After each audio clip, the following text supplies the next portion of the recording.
Well, good afternoon. Welcome to the show today. You know, I've brought some people on who are going to talk to you about the World Trade Organization, WTO. You've been hearing a lot about this lately, and it's very important because we've had some people in government say that there's no industry that will be protected for Bahamians. So fishing, not protected. The minister actually said, "There's nothing I can protect. We can't bury our head in the sand any longer." And so this WTO, this World Trade thing's coming. Maybe it's good for us, maybe it's bad for us. I'm going to ask some experts for over 10, 15, 20 years now who've been talking about this to explain to you from their point of view how great it is and how bad it is. But just before we get to our two guests, I'm going to let you hear a clip from somebody who's been heading this up for many years now. In terms of international agencies, and no international agency haven't talked to us to say to us, you have to join the...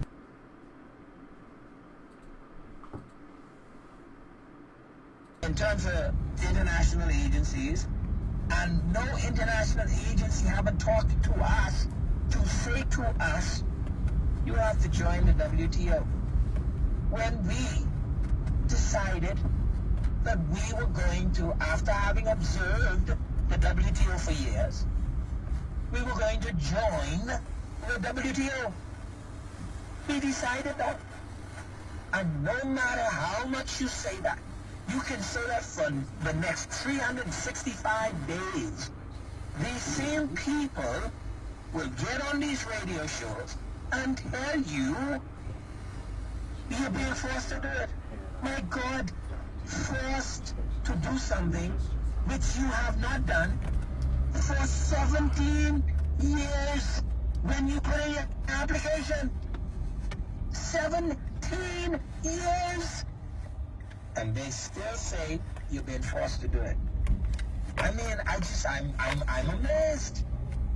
It's simply not true. Secondly, there is this utterly amazing fear that we need to protect the Bahamas from something. We need to protect ourselves from something. And I would like to ask the same people, what is there in the Commonwealth of the Bahamas today that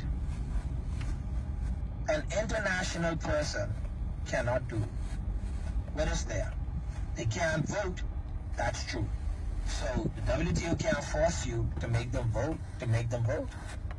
What else is it that they can't do? Oh, they cannot participate in wholesale and retail trade. Okay. If that is true, then explain to me Bay Street and the jewelry stores, perfume stores on Bay Street. Please explain to me the biggest and largest wholesaler in the Commonwealth of the Bahamas, BSF, owned by Cisco. Please explain to me how that happens. Now, we have a restriction. I agree with you.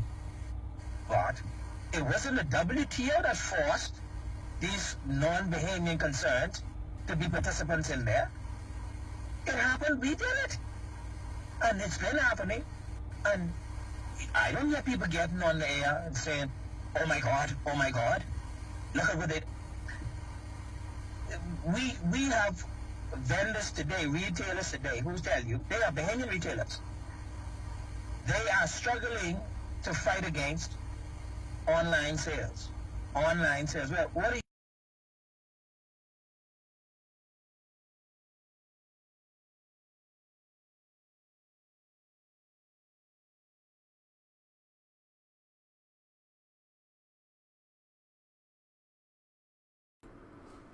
So now you heard the clip from the expert, and we need to find out exactly all of the credentials of all experts, because that would then let the public know what's really going on.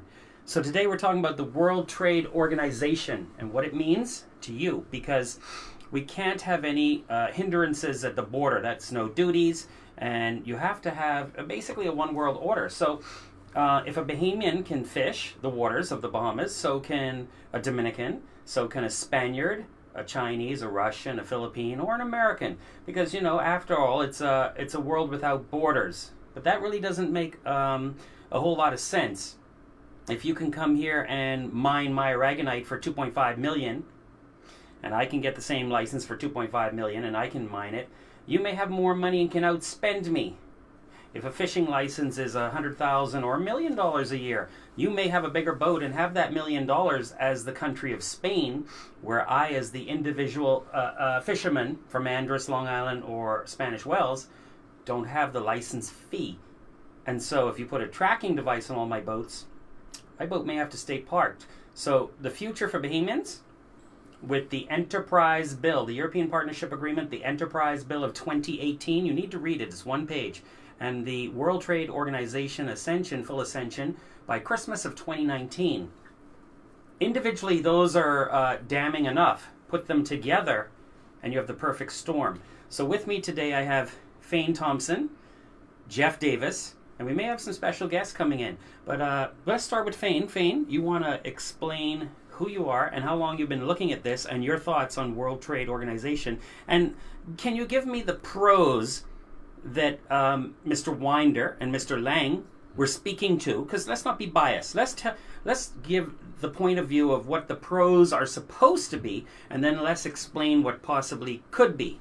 WTO was the followed up on the so-called General Agreement on Trade and Tariffs. I'm not going to get too technical because the Bahamian people don't have any time for that. Keep it simple, yeah. So I'm going to try to keep it real straightforward and simple. The WTO is an organization which seeks to set up a set of rules to police and manage international trade between nations. And what they have done is they've established a panel of persons to monitor and deal with that. It's a very sophisticated type of organization. In fact, it's very it's very large. And specifically, it was set up by the Quad countries which are considered to be the Quad countries: Canada, the United States, France, the West European countries, and China. China is also a big part of it. Right. So these are countries who want to set up a set of rules to police international trade. Now, so they're that's trying the to objective. set some rules to govern the world. Yes, but it assumes, for example, that you have an economy which is mature. That is to say, you have goods and services to buy and sell.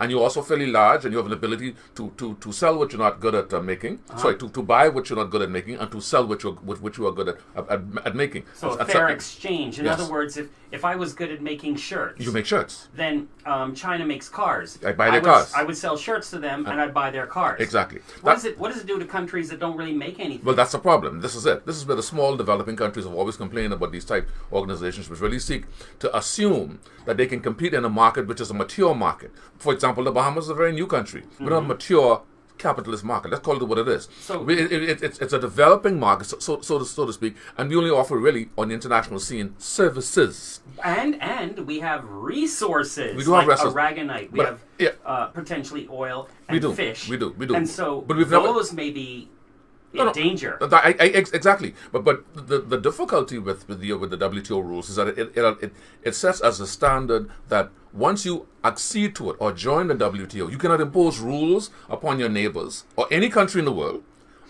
which rules, for example, limit access by foreigners to your markets. And that's the important thing. You must always be aware of the fact that you must always find a means by which your economy stays open and liberalized so the person can buy your goods and services. Now, what does that mean? Most countries determine their development based upon how they buy and they sell goods and products. We don't export very much.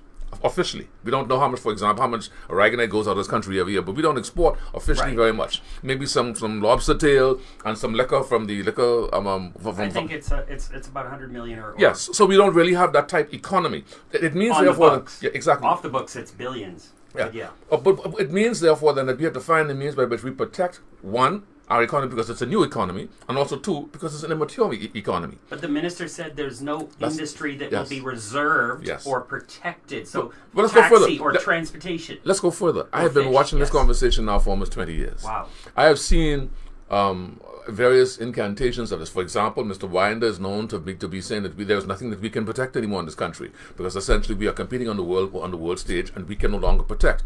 I For think example, Mr. Simonet said the same. not exactly. For example, the retail sector is no Or longer real estate. reserved now for Bahamians. Or real estate. Or another bit of reserved for Bahamians if we were to really open our borders and join this particular organization on the basis of being an equal partner in international trade and international business. Now, after having said that, what are some of the effects of that? First, it means that labor cannot be protected. We cannot establish or use tariffs to protect our industries. Wait a so the minute. newborn Labor? So labor is not protected. if I work for a big hotel, thousands of workers. I can bring my people in. Oh wow! So I if can I bring work my for people a in. power company. Yeah, I can bring my you can people bring in. your people I in? can bring my people in, and we're beginning to So see there's this. no union in WTO. Well, no, if there is, but union rights are not respected under the WTO rules. wow. The logical conclusion of joining the WTO is that the trade union movement will suffer. The logical conclusion of joining the WTO is that standards to, for example, maintain the health and safety of your people are not protected because they will be seen to intangible barriers against trade. So, in other words, the very purpose for which Parliament exists, which is to protect the Bahamian people and to establish policies which could help and develop a local industry, will no longer have the protection that it used to have after, for example, let's say 1967.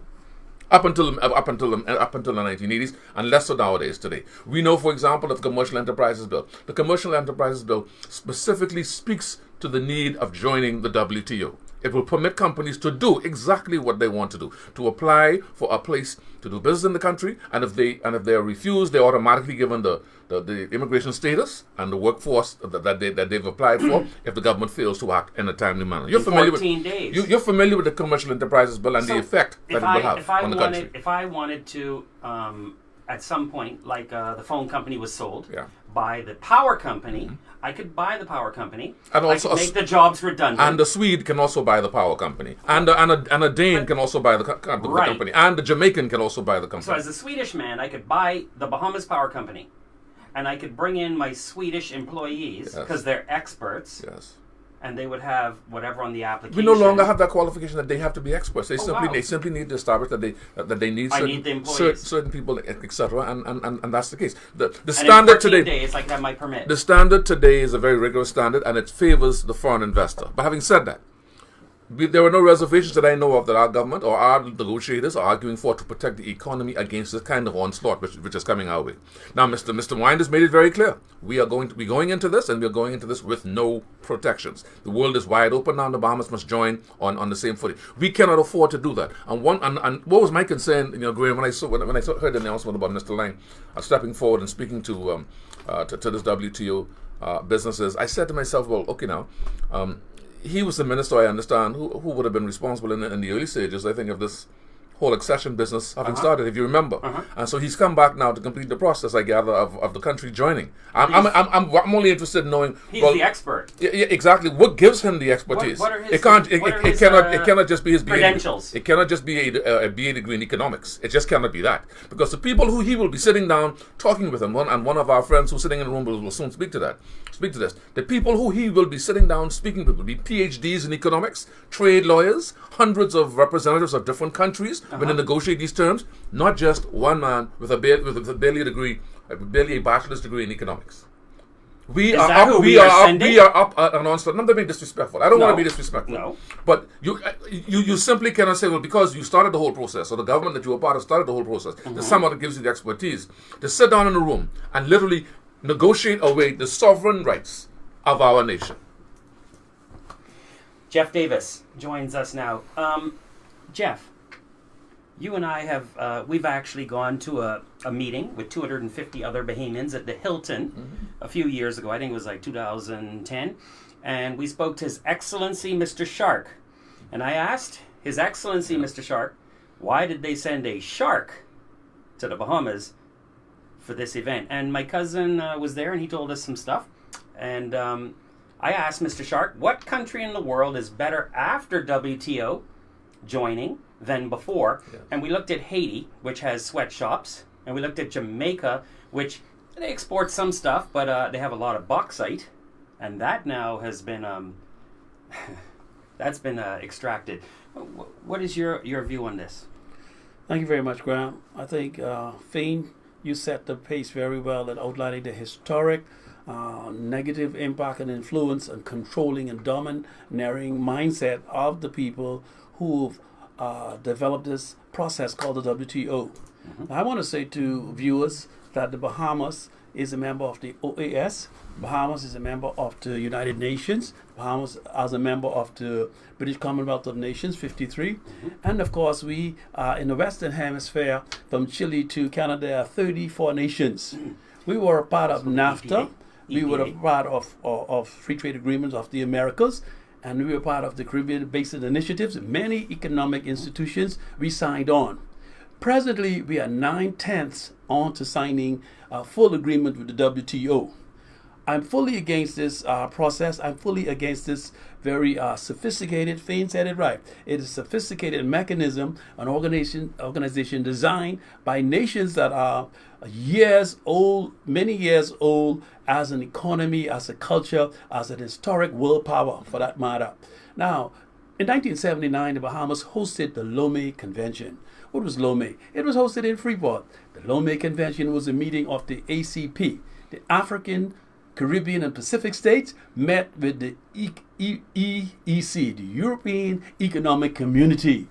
Prime Minister Pinling held that discussion here in the Bahamas. Another time it was found out that the industrial nations were exploiting, abusing, and dominating the developing and third world nations by taking much of its resources, refining it, selling it back to them, and continuing to carve up their economies.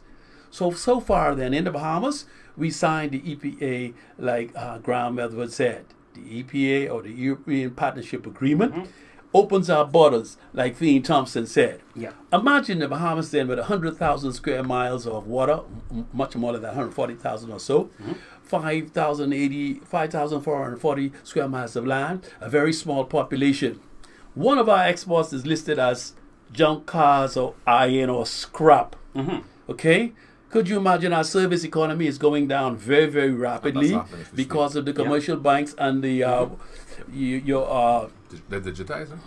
Okay, so our nation then, in my mind, we are in a post-Bahamian nation, not post-Bahamas, because the geography of the Bahamas remains the same. But it appears that we are being displaced like the Arawaks, the Lucayans, and the Tinos that were in this place before Fiend Thompson. You're a student of history. I want to close with this comment then.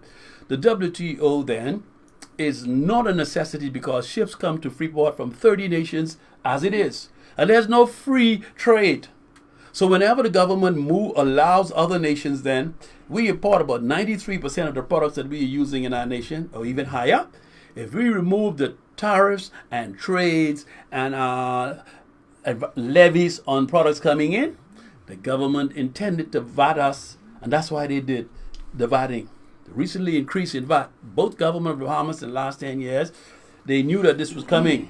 And they've increased the VAT in a small population Fiend by taxing, borrowing, and spending. Knowing the shift would have had to have taken place from excise taxes to a VAT-based tax base. Yes. Yes. Yeah, absolutely right. You're right. And Go ahead. Well, you know what? It really then leaves us to consider then what is this WTO move all about? It's about the standardization of the world economy, a global form of what it's a commercial, it's a globalized form of domination, really by Western countries over the rest of the world, including the Chinese. Let's not exclude the Chinese from this conversation. They have decided that the WTO is the mechanism or the means by which they're going to pierce into various economies around the world. Yes. The third world economies are part of that overall scheme. In Africa today, the biggest complaint is not the Americans or the British, but the Chinese. And in parts of the Caribbean, the Chinese. So we have to decide on the Bahamas what kind of economy we have. We've now stayed out until 2018. What is the purpose to join the WTO?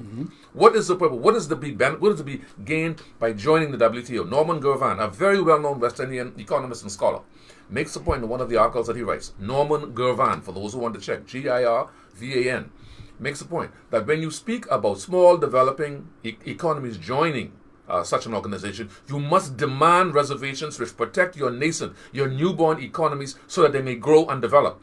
Professor Ha Joon Chang, a well-known Cambridge economist, spoke to this many, many years ago in his book, I'm Kicking Away the Ladder, that it is unfair And it is unfortunate that politicians in the third world are so quick to literally liberalize their economies, to permit this penetration from the north and from China, not realizing the impact it will have on you people. Not only will affect us, it will affect our culture, our labor, our ability to protect our seas, our ability to control issues like just the way we're dealing with the environment. It will impact our sovereignty. Yes. For example, one very, very wicked thing about the WTO, I'm Graham and Jim and Jeff and Mashir. Where there is a dispute between two countries at the WTO, yes, those disputes cannot be settled in the courts of the Commonwealth of the Bahamas. I'll say it again. When there's a dispute with a big company coming in, for example, let's say an Oban, and there's a major and serious dispute, Oban can take the government of the Bahamas to a tribunal before the WTO. Did everyone hear me? Wait. If there's a big oil spill and my nation is damaged for the next 100 years, what would happen? We would be obliged as a sovereign nation to submit to an arbitration before a tribunal at the World Trade Organization. We'd be obliged to submit ourselves to it. In fact, in the agreement that we signed off on with Oman, you notice the limitations which were put on certain disasters which may have occurred. I don't know what that Oban deal is all about. Right. But can you imagine multiple companies coming into the country with the ability not to literally skirt the courts of the Commonwealth of the Bahamas with impunity, and to make the point that I don't need to settle with your courts. I only have to settle with the basis upon which, for example, I struck a deal to settle with you, or I only have to settle with in the tribunal. Now, Antigua and Barbuda had a major dispute before the WTO against the United States. A major dispute. They won. To this day, they have not been paid. And it was something today they have not settled. Almost $500 million. Almost $500 million. Because, of course, might is right. Might and right. Might is right. You know what Mr. So Shark... what we're looking at right now... You know what Mr. Shark said when we went to that meeting? Mr. Shark said, okay, so the small island of Barbuda, right? Antigua Barbuda. Let's say they Antigua they were 40,000 people, right? You won, right? But the U.S. is not going to pay you. Yeah. You know what he actually said could happen? The little island of Antigua Barbuda, they could put sanctions on America. You could sanction America. I mean, you wouldn't trade with them no more. But isn't this the world trade? Isn't this free movement, free trade? I mean, what are sanctions? No, but the point that you're making is it shows you how totally unfair this relationship is. There's no equality in the relationship. That's right. If I am not bargaining with you on an equal basis, then how can I do business with you on an equal basis? How can you put a 15-year-old to go up against... No. How can you put a 12-year-old playing soccer to go up against Johan Crawford, for example, let's say Rivellino, one of the great soccer players of all time? You don't do that. Like persons play in like leagues. Or you put me to go against Muhammad Ali. No, it's the truth. As humorous as it may be, you cannot. Not ready. It is unfair to do that. And what the Bahamas has to decide is whether or not we want to say to Mr. Lang, stop it. Stop it. Because what you're doing to this country is facilitating the end of the Bahamian experience as we know it. Stop it. Yes.